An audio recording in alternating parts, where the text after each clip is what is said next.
And in the past, we used to have 1, 3, 5 for side selection, 2 and 4. Now the losing team picks their side. So Vitality have opted into this red side now, have opted to go once again for these potential counter picks for Cabochard on the top side.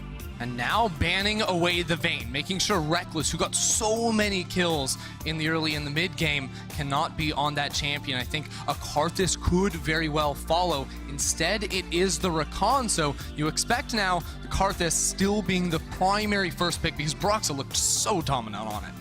Absolutely, but still hovering, the Kai'Sa as they did last time, kind of teasing us, and now it's going to be locked in once again. So surprised to see that one go through. However, you have to feel like Vitality must have a plan to adjust, or are they going to go for the salty run back? This is a classic. They might just try the same draft again. Well, I think they're going to run back the start of it, but I think the big change that I would like to see Vitality make, Frost, you pointed on it earlier, get something that is lane dominant for Cabochard, but also has a big output in the team fight. I think that this Jarvan very well could be looking to go up into the top lane because the Lucian will not be played again. Yeah, I agree. And if Lucian is grabbed here, I think it will be by Attila, and it'll be a Lucian Braum bot lane. So I think there's emphasis that now that Fnatic don't have access to a Vayne, to grab it here. What is the option going to be? What are they going to opt to go for? Of course, the Rakan banned away as well. Does make the Xayah a little bit less appealing, as we have seen that champion rising in priority recently on 9-6. But a lot of questions here. This is at least one change that will be forced in the draft, and I imagine maybe we don't see the priority on Reckless, and it looks like instead Bwipo's blind pick Aatrox will be locked in. Yeah, and this is the Aatrox that was banned in the second rotation from Vitality in the last game. So because Fnatic see the Vayne banned away, they say, okay, we don't have any 80 carries that are still that high priority. Let's get something here for Bwipo that's not the gangplank. Bwipo wants some more firepower in the top lane. And I think it's about the mind games here, because we talked about how, you know, there's probably going to be a pick for Cabo where he wants to have that side lane pressure, but also the teamfight utility. If you see the Aatrox locked into the Jarvan, that dissuades Cabo from looking for that matchup, which is why now suddenly you see the reach for Kennen. And really, this is exactly what we wanted to see. You wanted to pick that can build a lead in the lane phase and then can heavily impact team fights, and that is AP top lane Kennen to a T. I love this pick here from Cabochard. Jarvan can give so much support to a Kennen in the laning phase to try and bully out the Aatrox in that match. And of course, the team fight is going to be very deadly. So while last game we were looking at Vitality to never group up as 5, this is a team that can use the pressure of a Kennen in a side lane to push the wave and then collapse and look for the team fight. But it's still the same core identity, at least with these 3 picks just on the board. You want to make sure that Cabo is the beneficiary of a lot of your resources, a lot of your attention, because we've seen Odoamne how potent and powerful an AP snowballed Kennen can be in both team fights and a side lane. It can be so hard to deal with if you are a team like Fnatic, but they have Aatrox in the top lane. So while last game it was Vitality making mistakes and giving over kills when they dove Bwipo up topside, now post level 6 it becomes near impossible to actually single out that champion. Going to be very difficult to see what the options are. Alistar taken away, Rise going to follow. Now the Sivir as well, so taking away some of the late game win conditions that Fnatic might try to bring to the table. Of course, last time we saw a Tristana banned away on the side of Fnatic. Can't imagine we'll see it banned again. Is it something that could potentially go into the hands of Reckless? I really like these bans here from Vitality because when you see these first 3 champions from Fnatic, you say, hey, they don't have a whole lot of hard engage. Right now, their best option is Lissandra coming in on a flank and trying to isolate a member on the backline. Fnatic, a Sivir could have been great for them. Now they really need Hylissang to carry a lot of weight with his pick. Whether it's something like the Galio or perhaps the Thresh, it's going to be very important that he can start these fights off for Fnatic. Galio seems like the easiest option here, and I really like the fact that Attila with the Lucian also banned, because if Lucian's not banned right here, he's fine taking the Lucian Braum, and you expect that it's going to be the Tristana. By Fnatic banning the Lucian and Attila denying the Tristana away from Reckless, how deep is he going to go? Is this going to be a Xayah? Is this going to be a Jinx? And one thing that I love for the side of Vitality is that while Attila does not have the safety of the Ezreal, there is now more late game insurance. You have the Kennen who's better in team fights. You have now not an Ezreal in the hands of your bot laner, so you could, in theory, match toe-to-toe late game in the team fights, but Reckless is responding with firepower of his own in the Kai'Sa.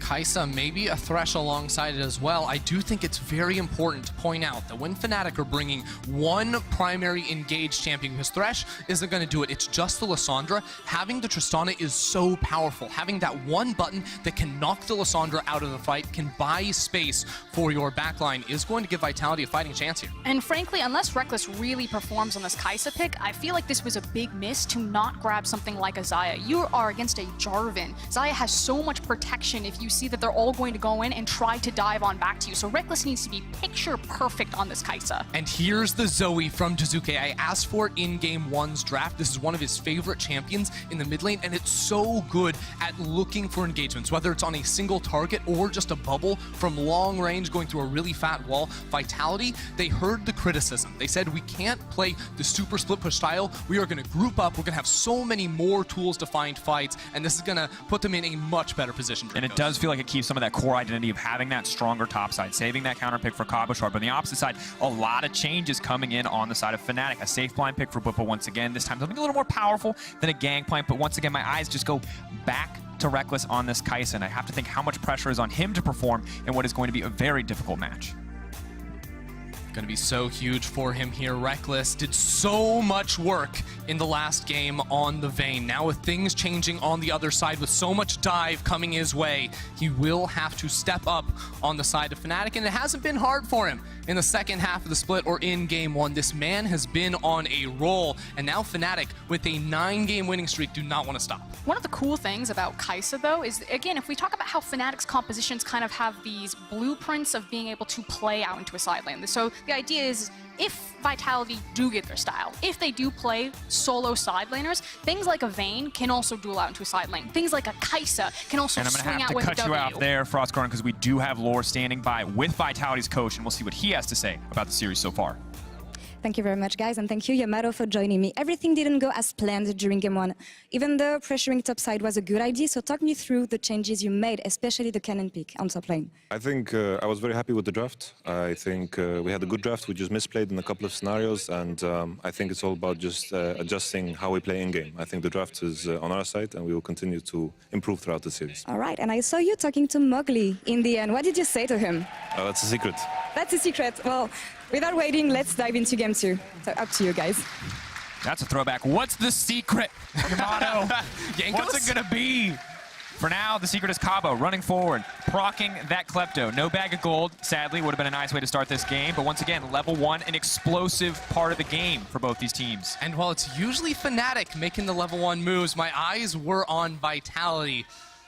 Look at this, Cabochard, the #1 top laner in the spring regular season, voted #1 for the first All-Pro team. It's Cabochard, and he's in a position now to try and carry his team with both a champion that can fight in lane and in the fights. Yeah, frankly, I put Cabochard as my MVP. I know a lot of people will grab someone like Caps, but I just felt that Cabo had, let's say, different tools to work with than the likes of Caps to have a very superstar performance. And now, of course, the pressure just continues to mount on him because while Vitality have drafted more tools, more late-game insurance, let's call it, it's also still Cabo in what should be a winning matchup for him, where he is expected to get a lead, because we know what happens with the team fighting Kennen when he gets behind. It's not a very strong pick. No, it's definitely not fun. I think it is worth pointing out here the sort of dynamics of this top lane with their rune choices. Because on the side of Fnatic, Bwipo is going for the Arcane Comet on Aatrox, which isn't something you always see, but is very good specifically up against Kennen. Because Kennen's biggest weakness in top lane is he has no form of innate sustain. And that's what makes rune choices like the Kleptomancy, where he can get some extra potions, as well as the Domination Tree, where he will go Taste of Blood and Ravenous Hunter, become so powerful, because on this Kennen pick you are constantly tanking minion aggro because you're walking up, you're auto-attacking to proc the Klepto, and that's going to chunk you out in lane. With the survivability tools, he's going to be in a much better spot. But now we see a departure from what was the Game 1 strategy. They think they're safe, they think no one's going to come, they think it's just going to be topside, but they're oh so wrong. Reckless trying to make it out to safety, he can't click the Lantern, and that first blood taken out for Vitality. And that is a combo that Vitality know how it works, because Fnatic were the ones that made it. This is the Tristana Braum, the ability to immediately proc the Winter's Bright, to jump on top of someone at level 2 and just nuke someone down. Mowgli didn't even have to be there. It's just a beautiful play on so many different levels. It's Attila taking the jump at level 1, and it's Mowgli changing his path. He went from red buff straight to bottom side, and now with Dazuke, they're trying to punish Broxo, who's trying to counter jungle up here. Brox's gonna be in a tough spot. He's gonna be sleepy. He has to be dead. There's literally no way out here. Beautiful start for Vitality. They were strong in Game 1. They're looking even stronger in the early game. It's such a good early game play here, and it's Mowgli. And this is the secret. I've got to say, this is the secret that Yamato Cannon was telling him before the game started. He's off to a great start. And it's ingenious pathing from Mowgli. The fact that Broxa just saw that Mowgli was bottom, the mentality is like, I can walk into this guy's Raptors camp. This is free. I'll at least get to trade back some sort of experience. But Mowgli just hoofs it across back to find Broxah on Raptor Camp and gets a free pickup. And honestly, we look across the board, this is exactly the kind of turnaround, exactly the kind of start that Vitality needed coming into Game 2, and we can take a look back at some of this action as it played out. We'll hold that thought for a second, though. Jacktroll now moving down for a little bit of vision, and Fnatic very wary now, you can tell. Suddenly worried about the rinse and repeat, but Mowgli has returned to the top side of the map. I like what Jacktroll is doing here with the very deep vision to make sure that they can catch Broxah at any point. The game plan seems to be that we are going to find Broxah at every turn as we take another look at that replay. And it's just such a good start, because it's Jizuke flashing forward for the immediate Winter's Bite, and Attila with the W at level 1. They're maybe even looking for more kills, because if you get the first blood, that's going to reset. And I think the pathing was super important as well, because it was Mowgli going straight red buff on top side to the bottom lane, and Broxah, who changed his pathing initially, last game he started blue buff, got invaded on. This time he went to red buff to go topside, was nowhere near to try to react. And of course, as we look across the game, wondering where the next point of action is going to be, as it has already been incredibly explosive. 1K gold lead, 5 minutes in. This is what we expected from Fnatic in the second half of the split, but this time around is Vitality with a big lead, and Broxah not spotting that ward is going to be crucial as they move forward. Mowgli will have perfect information on his jungle pathing. It opens up the options for Mowgli about where he wants to attack next or where he wants to farm next, and he actually pinged Broxah. He's sprinting towards this Karthus. Yeah, he can just run on in here now. Teleport's going to dissuade him. There's also a ward that Mowgli was walking over, but I think it is worth calling out that this is a Mowgli playing for the bottom side of the map now. I believe Fnatic would have seen him EQ in towards the pit, and without mid lane priority, this is going to be a bit of a risky move here from Mowgli. He's going to have to leave. And to be fair, they did this in the previous game, and it feels like this time around, Broxah was ready for it. Last time it was an Infernal, and Mowgli was able to sneak it away. This time with the Ocean, it's not going to happen. But Suzuki heading down, ready to get something kicked off, as Jacktroll steps forward, trying to extend this play here, the leap forward, one more auto. Attila going for these big trades on the bottom side, trying to extend a bit of an advantage here. Mowgli now moving down. 3v3, but both sides are just going to back off. It almost looked like disaster. I kind of held my breath for a moment because I was like, oh no, Attila and Jacktroll, they know that Fnatic are on the bottom side. Why are they overreaching here again? But Mowgli smartly covered for them, also cheating down, denying Broxah the reach around to land the wall of pain, and Attila and Jacktroll still in safety. Yeah, Attila gonna get hooked up here. Attila saying, will he pull the trigger? With Broxah waiting in the wings, they're looking for the counter gank. Trying to keep it going, looking to stack some concussive blows, but immediately the TP's coming back. Fnatic classic. Jacktroll now in trouble, is all but set to die. Bwipo now stepping forward. Can he get out of the chains? Does manage to step away. Jacktroll just barely maybe going to be able to live, but the flash forward. Broxah going to be able to grab it in the end. It's a beautiful punish from Fnatic to have Broxah waiting there, to have the TP come in from Bwipo, but also a massive mistake from the side of Vitality. Cabochard had just reset and used his own teleport to get back into the lane. Bwipo had his up, so Vitality only ever had the opportunity to have 3 members in the bottom lane, where Fnatic, they brought 4. And it just has to be said that there just seems to be a desync between Vitality's bot lane and the rest of the map. This is time and time again that Jacktroll and Attila are the breaking point for Vitality, not just in this playoff series, but in the regular split. And you can feel the momentum off of this play as well, because they have Mowgli hop over the wall. They think, we can get reckless, we can make this play happen, but there's a TP coming in, and again, no cannon on the back half, so Bwipo's able to bring enough CC here to lock down Jacktroll and finish him off for a kill on towards Broxah, who we know completely dominated Vitality in Game 1. And it's frankly a double-edged sword. You know, we're excited to see the Vitality are diversifying themselves, that they're playing around the bottom side, that they threw down the gauntlet and said, I've got your pick Reckless, and now I'm going to play through the bottom lane. But Attila just cannot make it happen for his team. Ooh, and this is going to be a difficult spot for Bwipo to find himself in. The stun not going to connect from Cabo in the end, but trading the ultimate for very little there. Flash as well, still down for Bwipo, so in the end, a favorable trade for Cabochard in terms of summoner spells, but obviously health very much in favor of Bwipo. And Cabochard, of course, going to have a CS lead, and now Bwipo with no flash and no ult, and the wave pushing against him at the time being, that's just a little... That's brutal. He's able to check it. He knows he lands the W. The Arcane Comment as well, in case he's not able to figure that out. No, it's still really hard for him to see us up here in this lane. I wonder what the response is from Fnatic on the other side, because they don't actually have any play to go on, because both bot lanes just reset. Yeah, Mowgli's about 75% to level 6, so he'd have to sit around for quite a few minions sharing the experience, so rightfully just kind of backs away from that one. And landing against Bwipo, it feels like always just comes with a tent. If you want to shut down Fnatic, it feels like so often that is the name of the game, and especially on the side of Vitality. For now, Capo is building that excellent early CS advantage that we expect from him in this winning matchup. And Mowgli going to make sure that some tower plays are going to go in his favor as well. Now, what Mowgli is doing might look crazy to some because he's staying around top lane for so long, but they have such good vision control on the bottom side. He knows there was no counterplay coming in on this side of the map. So they're trying to completely zone Blip off the tower, not go for the dive because that's still a little bit risky, but it leaves their bottom lane with some risk of their own if Nemesis finds a rotation down for the dive. It's also the fact that it's an Ocean Drake, and now that you see that Nemesis is making that dive, that you're still dealing with both summoners on Jack Troll and Atrilla having access to the flashes, and then it's a Tristana and it's a Braum. So like Deficio was saying, step 1, back away from the tower. Step 2, make sure that you get something else on the top side of the map. So we see a complete trade here because it was Vitality that zoned Whip off the tower for about a wave and a half up top side. The same thing just happened towards Attila and Jack Troll on the bottom half of things, but you have to wonder, like, what is better, to have an Aatrox down in CS or an AD carry Tristana down in CS? And I think that's going to put Attila at somewhat of a rough spot here as Reckless cashes in on both minions as well as these plates. And there's no Herald here. So we are just seeing the Ocean Drake being given over for free. That's going to make a lot of these lanes a lot easier for Fnatic. The jungle, especially, Brock's in a position where he can donate future blue buffs because that Ocean will keep him topped up in the jungle, keep him clearing quick. So a difficult spot to be in, because for top lane, especially when you're living on that island, Whippo having that extra regen is frustrating, but now potentially overextending as they're going to try to get the play started. Will the ulti even come out? Whippo just going to get taken down instantly. Mowgli has been up here for the last 2.5 minutes. It's just a ridiculous tent that's been set up. If I'm Whippo, I'm probably like, he's still here, honestly?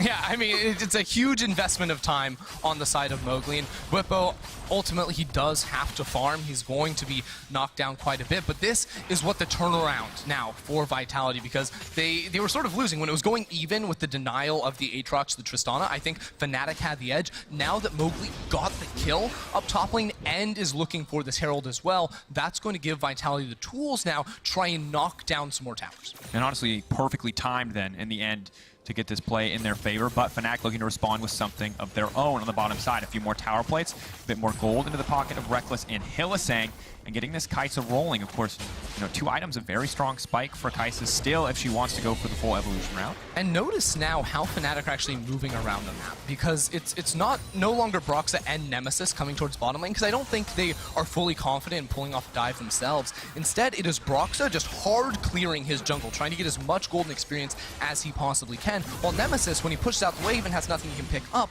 walks bottom lane and tries to deny away from Attila. So it's Fnatic now, with the knowledge that Mowgli is always topside, really just min-maxing what they can gain on the map. And constantly threatening this bottom side. You can see Fog of War, not a lot of information for Vitality. They can make some guesses, they can make some assumptions, but it's a consistent commitment of 4 members to the bottom side, and with 1 tower plate standing, or 1.5 here, it looks like Fnatic will just be able to barrel down and take out this tower. And getting this tower first before the cannon is going to put Vitality in a bit of a difficult spot. Especially because, as we keep kind of asking this question, what's better, the Aatrox being behind or the Tristana being behind? It's 3 items versus 2, but Whippo in mid. Well, that thought Whippo has now used the ultimate. It's going to be a sleepy Aatrox. They're going to try to burn through here. Resurrection coming out. Will be able to walk away safely. So had the ultimate, had that get out of jail free card, will not be punished. But back to the point, it's this idea that in both Fnatic's compositions, by taking a Kai'Sa and a Vayne, not only do you have late game scaling potential, but you have champions that spike very hard off of 2 items, whereas Attila will never have that luxury. So if you look at the likes of the Aatrox, of the Kai'Sa, even of the Karthus, yes, this team can hyperscale and win past 30 minutes no matter what, but at 2 items, they are so powerful. Yeah, I think the top side of the map for Vitality is well equipped to sort of battle at that same point, but no, the Tristana really does need to wait for that 3rd item so you can hit 75% crit chance, really make the most out of that Infinity Edge. And now it's 3 members on the bottom side, and once again, Whippo being bullied just a little bit. And this swap does mean that we're going to see some priority on the top lane for Fnatic. Kennen, of course, going to struggle if 2 members do appear there. Not be willing to commit to a big play, but it's just tower plating for now for the side of Vitality. But this wave will start to disappear, and as it does, Whippo does not hesitate to go back in. Jack Troll pull back. Whippo's been getting a lot away with a lot of dirty plays this game, and it looks like this game will be no exception.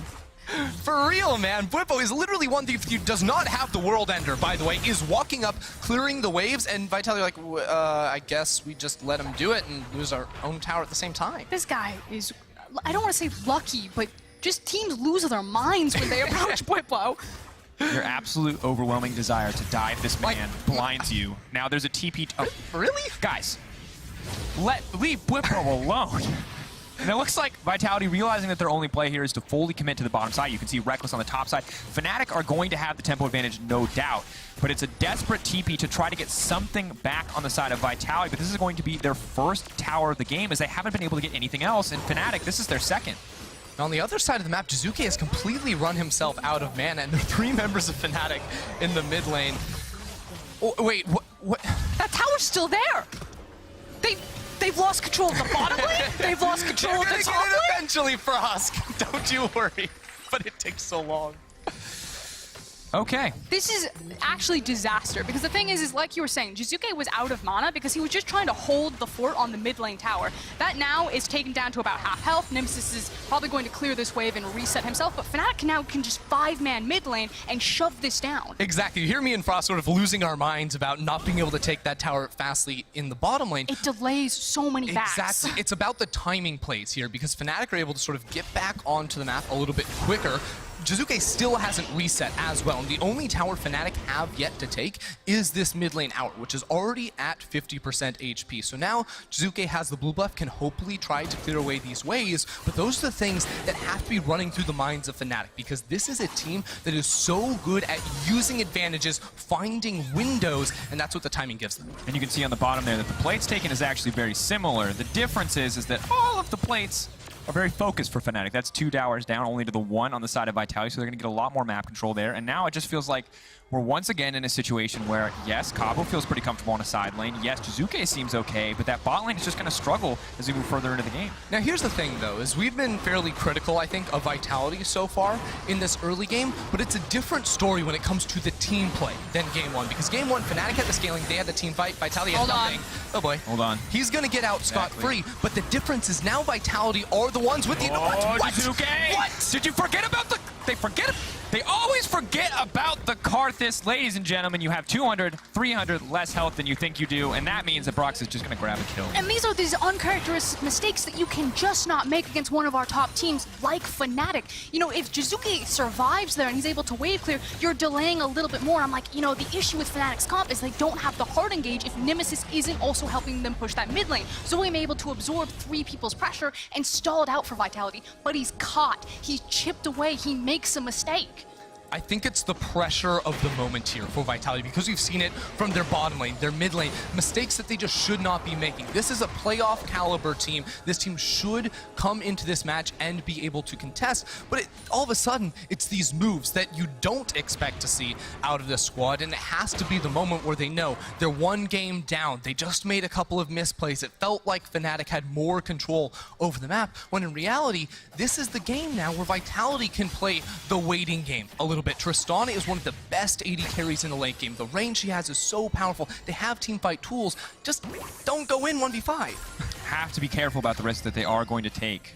What options they are going to go for. Nemesis throwing the claw over, threatening Vitality, and you will see Attila revealed now in the mid lane. We check in on the itemization though. You talk about stalling for the late game. We expect 3 items on Attila if you're on the stall for the late game plan. On the opposite side, we already mentioned it for Reckless. 2 items is the name of the game for that Kaisa. Of course, the Ginsus and the Storm Razor here. So not too far off that point, and that's a terrifying spot to be in. Unless, of course, Jizuke decides to one-shot him. But Hylissang is there to block him out. He's not going to get knocked out. Yeah, they've got Cabo rotating over. Yeah, Cabo is here. Vitality, they want to 5-man and knock down this tower. And with Fnatic split up in side lanes, they don't have the numbers to be able to contest. Hylissang looking for the hook. Not going to find it there in the end. Reckless will move back to the mid lane. Of course, Bwipo free in the side lane, though, to continue pressuring in. It is now 3 towers to 3. Vitality doing a good job of evening things up. And Jizuke, it feels like some of these bubbles must just be a point and click. Jizuke, definitely one of the better Zoe players here in the LEC. But I really do like what I'm seeing now from Vitality and how they're playing their side lanes. Because last game, it was sort of a battle of attrition where they had to constantly just, have Lucian in the side lane, push up, try to take towers, which they could not do. Now it is very different. Vitality are pushing the side lanes and using the responsive Fnatic, where Bwipo and Nemesis have to go to the sides and pick up waves to attack in the mid lane. And while it's not a team fight this time around, it is a tower which will later transition into Vitality looking for the engagements. Hold on, Bwipo, maybe a 2v1. Of course, have to be careful here as this has turned against Vitality once or twice already. But Bwipo now, I think, willing to take the fight here. If his ultimate does fall off, he's going to find himself in a tough position. Now stepping forward, realizing that he may have overstayed, but the auto attack actually going to block it, so he get his health back. This is real bad for Vitality. Over, Reckless on the way off. All it's going to take is a little bit of CC, and Kaiser's going to come flying in, and there it is! Reckless on cleanup duty. 2 kills instantly picked up. Vitality once again overextend. Attila just needed to wait half a second there, just a little bit more time before he could knock down Blippo without giving him the full revive. But it's never a true 2 versus 1 with a Karthus in the game and with Fnatic reacting on the other side of the map. Off of the back of that play, again, Vitality overcommitting for these small skirmishes. They lose 2 members, they're going to lose a tower in the mid lane, and full pressure on the map. The flash flay. Shizuke now trying to sidestep his way out of there, but Brock's on a killing spree. Now locked up Mowgli. Oh no, he's just going to get taken down once again. Reckless grabbing the kill as well, and instantly a massive gold lead in the favor of Fnatic. 3K, almost 4K in their favor. From bad to worse for Vitality fans right there. It's the fact, again, these very small mistakes they make, someone overstaying on the top side of the map. It's the fact that not only do Fnatic punish the overextension, but they've already got another wave prepared where Nemesis is like, guys, just rotate very quickly to mid lane. If anyone overstays, we pull the trigger. Haley looks for the flank. Suddenly 2 more members are dead, and the tower is gone for free. And Blippo, hey guys, if you want to rotate top, I've also fed this wave in. It's just falling apart across the board here for Vitality. And if you look at the gold, you see where did these teams invest their resources early on? Well, on one side, it's Reckless with a 2K gold lead. On the other side of the map in the top lane, it's Cabochard with a massive advantage as well. But we just saw Blippo, even down in gold, is holding his own in the 1 versus 2, and Reckless is scaling into this Kaisa monster in the late game. Let's check it out one more time in style, because again, look at the bar underneath Blippo's HP. Once that times out, it goes red. That means it's low. Attila just has to finish him off. I'm not even going to say anything for that one. Bye-bye. One man got deleted. That's really all that it is at the end of the day. Reckless continuing to just be where he needs to be with the rest of the team. It's so easy for Fnatic to play this one out. They have a lot of mobility across all these champions to find these picks. I mean, at this point, Fnatic are just sharks. They smell blood in the water. They're hunting Vitality and tearing them apart. And really, I think you just always have to give respect to this Fnatic lineup, because you just... First half of the season, everyone, I think, thought that they were done. But the way that they have turned it around in the second half has been immaculate, and they just continue to prove, of course, on a 9-game winning streak after that last game, will move up to 10 if they win here, and they are looking pretty unstoppable. And the thing is you expect, it doesn't matter if Fnatic, they're a very veteran team. They don't necessarily need a streak behind them to find momentum. For Vitality, this is a huge momentum-based team. This is still a very young squad, coming into their 2019 season of the LEC and going down 2 games. I mean, for me, that's like, this is going to be a 3-0. If Vitality lose here, I don't know where they find the fire, where they find the fuel. Yeah, it's scary too, because Vitality, they had the momentum at the start of this game, right? It was Mowgli's, creative jungle pathing to get them such a big lead in that bottom lane, but then they face plant, right? They were going too fast. They just skidded off the rails, and now down 4,000 gold. Yes, they have the hope of a perfect team fight on the horizon, but with the way Fnatic have been playing and with the way they have been controlling the map thus far, it doesn't feel like they're giving any room for Vitality to sort of retake parts of the area. And this was something that when we went back and watched the tape from Vitality versus Fnatic the first 2 times, it was always the fact that even when Fnatic lost, they felt like they were being the ones that were dictating tempo and pace. And outside of a very impressive early game from Vitality, they've just been reactive to Fnatic. Ooh, and now I think you're kind of just waiting with bated breath. Of course, 2 items now coming in for Attila. The 3rd item going to be crucial if they want to go later into the game. And it's not a last game. There is a lot more options once again for the side of Vitality, but Nemesis clearly out for blood. The Cloud Drake going to make it that much easier to close the distance. Nemesis ready to go in. You can see Jacktroll now in trouble trying to retreat with the Unbreakable. Shizuke stepping forward, but taking so much damage in return. Blippo ready to fire there, but they're not going to be able to grab any kills. Still a lot of pressure. I take that back. We're going to wait and see. Where's it going to go? Oh my word. Now look at Fnatic. They're going to go over here towards the Baron. I think it's just 22 minutes into the game, but that ult did so much damage, Shizuke had to go back to base. Now he does have the teleport, so he can get back here on towards the map, but Vitality, they're going to have to check in. And all eyes need to be on Mowgli. Doesn't have access to the flash, doesn't have access to the blast cone. He needs to flag and drag into this pit if he wants a chance. They're going to get a little bit of sight there with Redemption. 2K, Fnatic now retreating, not willing to take the risk. Mowgli stepping forward, though. They're immediately going to try to turn on him. But we're not going to be able to find the second stack of the Darkened Blade. They will force Fnatic off of the Baron for now. Vitality, are they going to look for the fight here? Big risk, but they might be willing to take it. Yes, because they have Cabo Shard, who's level 14. Finally, the Kennen is actually grouped up with Vitality, so Vitality feels so confident right now. Vitality also have minions here in the mid lane. They're trying to siege down under this tower. This is a very brief window of time where Vitality have control over the map because of the mistake. No, Cabo! Oh! Immediately, Cabo trying to leap in. Bronson not going to get taken down. No, Cabo goes golden, but in the middle of the team, there's no ultimate available. He's just going to get taken out. Meanwhile, on the backside, until he gets one, going to try to find two, but the stopwatch is there for Blippo. And they're going to back off, instantly turned back. Now, Fnatic overstay for the Baron, but it's Vitality who overstay in mid lane. Vitality, they had the window, but they went way too far. Reckless on a rampage. Instant TP into that pit, and it is Jizuke versus the world. Jizuke, you're going to get spotted out, buddy. You're in some trouble.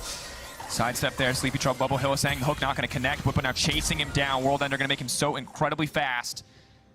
Jizuke just trying to buy time, just trying to stall, just trying to get anything done here, but there's so much damage going to be laid down on this Baron between the Kai'Sa and, of course, the Karthus as well. Yeah, Jizuke thinks, hey, if I pull the 80 carry off the Baron, they can't take it, but there's still a Karthus inside of this pit, so at just 24 minutes, Fnatic will claim that objective.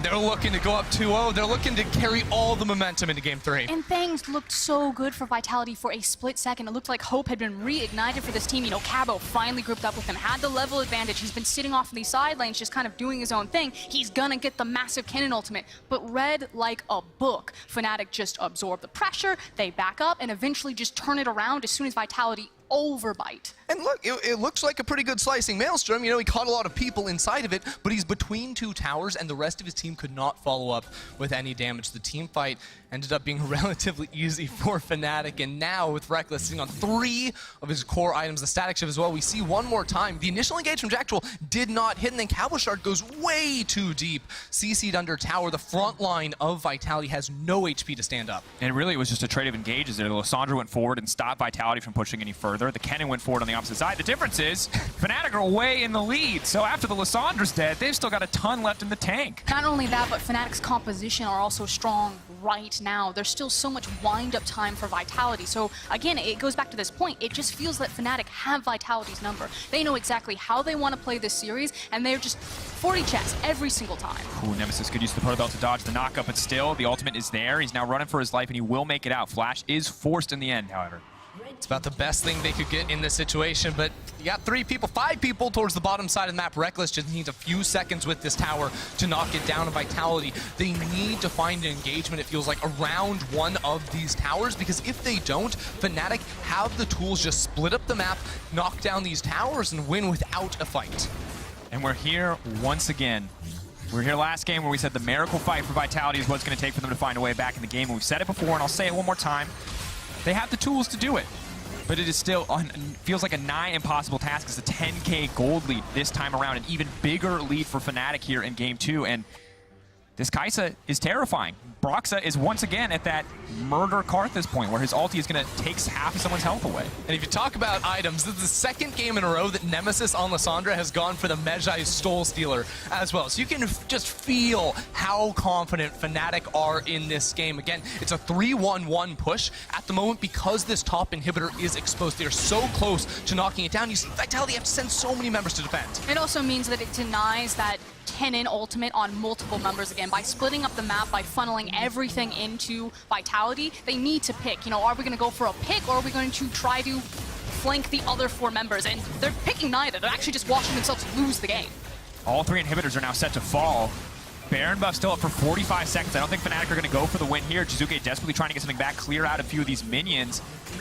But Vitality on their last legs here already in Game 2, only 26 minutes into the game. You know, last game Vitality waited until all 3 inhibitors and both Nexus towers were down before they forced a fight. I'd really like to see them do it a little faster this game. I unfortunately think that they've missed their window. So at this point, Vitality are saying, good news.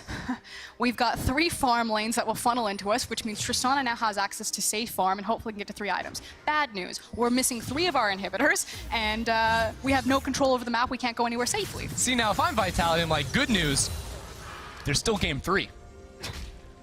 And that is incredibly disappointing for a team that was in sole control of second for so long in the split. When Schalke started to fall down, Vitality still stood near the top of the standings, but in these last few weeks, so many teams have risen up. Fnatic, one of them, OG as well, finding their place at the top of the standings. Fnatic securing third in what was, for many, what felt like a miracle run towards the end of the split. Good news is that 3-item point is there, Frostgurn. Attila has, you know, the 75% crit chance. The energized attacks may be enough to reset in these fights, but they need to get something started in their favor. And it is also nice that they do have a traditional tank. Mowgli again went for the Cinderhulk Gargoyle Stoneplate on the Jarvan, so a very true traditional tank, because Attila now needs to be able to fight front to back, and he needs Mowgli to create that zone, that space for him, and he needs to do it right about now. Bwipo, though, now looking to push in for a bit more. There's a TP on the flank. Cabo Shard, it could all come down to this. One ultimate, but Mowgli's already almost dead. Cabo, where's he gonna go? Flash forward, wants to get in on a Reckless, but he can't quite get into range. The stun is beautiful, it denies the engage, and Cabo, the entire team is gonna get taken out here, but Cabo Shard flashing forward. He will get the 1-for-1 trade, but no.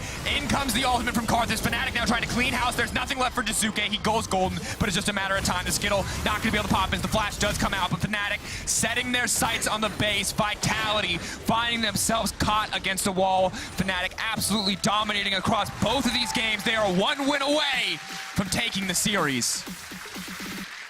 Fnatic are just rolling in and making it look easy time after time. Vitality can pressure them in the early game, but no, this team knows how to play the map. They take every single objective on the map before finally running it down for the Nexus. And I actually like the adjustments that Vitality made to their composition. I love the fact that they picked up the Kennen, who gives them that side lane pressure, but also has teamfight utility. I love the fact that they had the late game insurance policy in the Tristana, as well as denying away from Reckless. But the problem then is not just the playstyle and the strategy that you're trying to execute, but the individual pieces trying to execute it. This is constantly individual player mistakes that are throwing the series away for Vitality. Yeah, they were not macro mistakes, they were not draft mistakes. No, it was just those individual players. And that's sort of the hardest thing to talk about and fix going into the next game, because on one hand you say, sure, we just don't do that again, we don't, you know, mess up individually, and we should be in a good position to win that game. But on the other hand, there's no real change you can make. And Fnatic is a team, of course, performing admirably, but Bwipo, I mean, this is just going to this reputation just continues to build, where this is a man who can tank so much pressure and remain relevant in the game. Last time, wondered, obliterate him. And admittedly, he was useless that game. But now we see Vitality try a similar strategy where they're willing to put him into the ground. They give the advantage pick to Cabo, but they can't get anything out of it. The Aatrox was still very relevant. The Gangplank in game 1 was still very relevant, and the Lucian just wasn't visible. So Vitality are just running out of options. It goes back to this idea of responsibility, and it's really hard to, you know, look at a team like Fnatic and kind of figure out exactly what changed. You know, people want to see something big. You know, this guy used to feed, and now this guy carries. So obviously, this is what made Fnatic better. But it's so much more intangible than that. Bwipo said it's about trust, and it's about responsibility and knowing what you need to do in your team comp, and that's exactly what it is. Bwipo knows what his responsibility is to Fnatic. Absorb the pressure, and I know that the rest of the map will be able to step up and to carry. And it worked out so incredibly well for Fnatic here in game 2. But to get more insight on that game, let's head over to the analyst desk.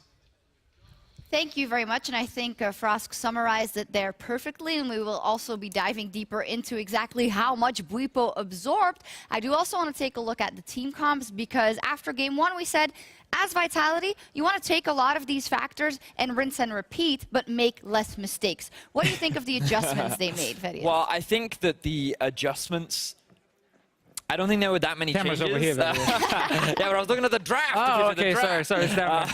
I don't think there were too many adjustments, in the sense that you still got Cabo Shard, a winning lane that you could look to play around. They're still going up against the Karthus, so they don't have to be too worried about Cabo Shard. And when you're playing with a Tristana Braum, you do have a slightly stronger early game, which means that you can look to make plays, but ultimately it felt like Vitality came in with the same game plan, and it was just a matter of being able to execute better this time. I think Fnatic made a really nice adjustment when they took Aatrox in the first phase, because in the first game we had Renekton and Aatrox being banned. They're kind of some of the safest blind top laners you can get. They're hard to tower dive. Aatrox especially, once he's past level 6. If you are tower diving him, which we saw them try to do with GP, and they kind of failed some of it, it's going to be even harder against Aatrox. So there is even less room for Cabo Snowball, and therefore also less room for mistakes on Vitality side, because Aatrox would be able to just kind of sit there past level 6 and hold for as long as possible. And that meant obviously the focus went bot side instead. And I think the Tristana pick, I actually think it was fine, and they tried to play around it, which was good. But again, you need to know when you're going aggressive and when you shouldn't. Yeah. But at the start, things actually looked pretty positive for them because one of the highlighting players was Mowgli at the beginning of this game, and I felt like that he did find a lot of success. And this was one of the very early ganks. He actually decided to go from red to blue immediately into bot. And bear in mind, the bot lane of Vitality is still level 1. So we talked about how there is room to make these plays because of the Braum setup, and finding this quick kill was a great way for Vitality to start. Yeah, because they were trying to get a winning bot lane now because they know they're already winning top lane and Mowgli can gank. And here, Broxah expects Mowgli to just do the 2 camps on his bottom side, the Gromp and Wolf still alive. So he gets surprised when Mowgli just runs straight through the mid lane and actually shows up here to kill Broxah. So it's a great start for Vitality, just like the first game we watched. But then it starts going wrong. Yeah, and I think also some of the main criticisms we had against Vitality where Mowgli is not reacting well to these kind of plays early. They had a much better game plan. But as you said, after that is where everything, once again, and in much the same matter as in the game 1, starts going south for Vitality, and we have him here behind us and on your screen also. Bwipo, this guy, I mean, we love to talk about him, he loves to talk as well, but when he does things like this... Yeah, so at this point, obviously, we have Fnatic bot lane that's taking the turret because they got that kill, Bwipo TPing down, they now gone top. Bwipo now holds on his own, and Jackdaw takes a ton of damage, so now they can't really tower dive him, even though he doesn't have ulti available, and he gets to clear the full wave the first time, and he even sneaks back in here, waiting to see if he can actually get more damage on some minions to stop the turret from dying while they're getting topside. And at this point, Bwipo is able to do too many things for his team that just allows Reckless to get further ahead. And let me then ask you, if this happens 1, 2, 3, 4 times, how much of it is then Bwipo being great at deflecting, and how much is it Vitality just making the same mistake over and over again? Well, I think it's a combination of the two. I do think at times in this game, Bwipo was definitely making some questionable decisions, but at the same time, the fact that he was able to limit the options of Vitality, try and punish as much as he could in those very small windows, delayed them a lot, which made it even harder for them to get back into the game. But at the same time, one of the things that we were talking about was that it's really difficult to find praises for Fnatic because honestly, it just feels like they're just watching Vitality lose. And these individual mistakes are really critical because it's just allowing Fnatic to get these leads that they then refuse to let go of. Yeah, I think Bwipo, he makes some mistakes, and the game plan is solid from Vitality in saying we will kill him. Like, there's the moment where he doesn't have all the flash and he just starts pushing forward on top side and he just dies right to a quick gank. But apart from that, I think it's almost a battle between can Bwipo die enough times before the bot lane of the bot lane of Vitality have now died too many times because they will like fly forward when Cabochard just TP'd back to his lane, and Bwipo didn't. Yeah. And he TP's down to the bottom side. I also think it's nice to track Bwipo's development because we know, of course, last year he came in, so has broke his hand. He had to be plugged and played, and he's dealt with some criticisms, I think rightfully so. And he also said on Euphoria, now this is the playoffs that I also have to show it. So this is a great start. And it also seems that that Fnatic that is just on the same page that we saw the last couple of weeks is still there. Yeah. Because it's very hard to say Nemesis played out of his mind or Reckless played out of his mind. That machine is working overtime. Yeah, and I think that's really interesting that it's the exact same way Fnatic are winning these games. It's once again, it's either you sack top lane and play heavy for bot lane, like they did here with the TP coming down early, or you swap it around if it's Bwipo getting the counter pick. But he's not getting it because obviously Vitality are red side, so they can always last pick for Cabochard. And then it just becomes the bot lane show, and Nemesis literally just pushes his lane and goes bot lane. So, Vitality chose blue. I get Okay, it trying to for change the it. next one. Okay. And as for what you just said, I guess that makes sense because twice you were on red side, twice you made your plan as such with Cabochard with a strong pick. Now, what are they going to first pick? What is their plan? And are they going to change everything up, or should you still bet on that Cabochard?